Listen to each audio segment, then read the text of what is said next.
we can represent all correctly. We did a lot of work, so there's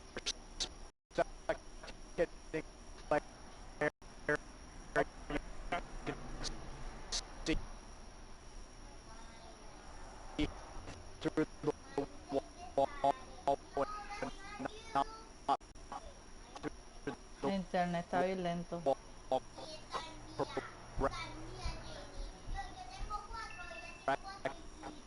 No va a poder broadcast. Try to figure out how to just make the game present as well as it can so that everybody at home can follow along with what we can see when we're here. Well, we've had our professional analyzers here. I'm sure this stuff, you know, your job, literally, you're paid to watch these matches and break it down. So I assume for you guys, anything that makes it a little bit easier to track the action is going to help out in a big way. These sorts of tools are going to allow us to explain things in a little bit more detail that you might not be able to see. There's a couple plays throughout the tournament where, you know, that sort of outline thing would have helped us out a little bit. You know, the Ninja Diffuse in that Envy series, multiple plays like that where these updates are huge for us and for you guys at home. Yeah, and of course, like, we know all these little things. We know this game inside and out because it's a great game. We love Yvonne.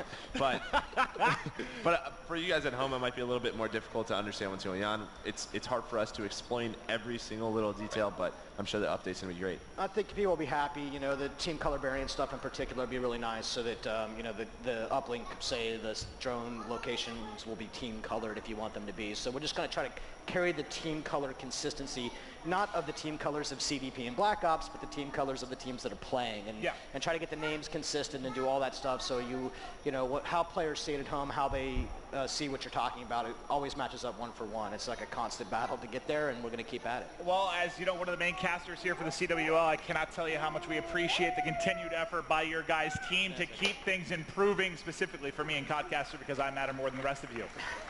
But it's time to talk a bit about the match. You just saw Elevate get steamrolled by Optic Gaming. They've got a rebound in a big way, and the winner of that Rise FaZe matchup, Rise taking it in the CTF, is 3-1. Boys, let's start to talk a little bit about this matchup. I think the biggest thing we're going to need to see Elevate bounce back is to create a comfortable situation for Nagafin. You know, we saw the last series, in the past couple of series, he's been struggling in some of these respawns to kill. But however, if he has that Man of War in his hands, it's a different story. Yeah, for me, I'm just going to look at Rise, because if Rise steamrolls Elevate like Optic did, this grand final is going to be huge. You know, this is what everybody looked forward to. You wanted a Rise Optic final. So it's definitely going to be one to watch. But again, Elevate's always a team that perseveres. Those games 3, 4, they're search and destroys. So Rise, they're going to have to take their search and destroys, but I'm sure they're going to play that hard point very comfortably. Well, soon we're going to begin to take a look here at our five-map set for this best of 5, and I'm going to be curious to hear kind of your guys' thoughts when you're looking at the search and destroys, when you're looking at the uplings. Where do you think the edge is going to come for you guys? Because that's a big part of it, man. You know, we've seen some teams, they've struggled because they're not playing on their favorable maps, but that's your job. You know, I know you guys have been on teams not practicing enough, not scrimming enough, not putting in the time. I don't want to hear, oh, we didn't get our favorable map. You have to turn up on all these maps, put in the time to practice.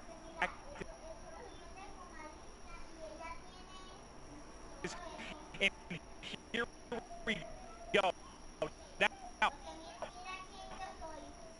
when you look at this and you skill set,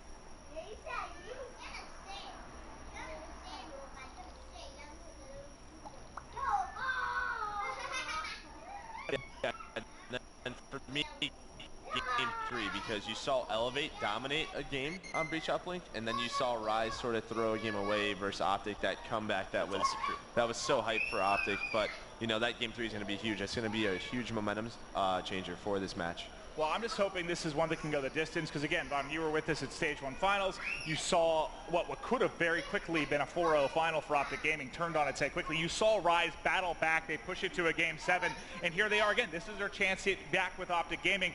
What did that tell you? You know, when you saw Rise and how they were able to fight back at that event, I guess what does that tell you about that group of guys? I mean, it's impressive to see, right? I love watching Rise. I was sitting in the audience when they were playing with Optic, with the owners of Rise, and it was a lot of fun to sort of see the opportunity for rubber banding. You know, as a game designer, we really care about this idea that it's not over till it's over. That's how we do point, and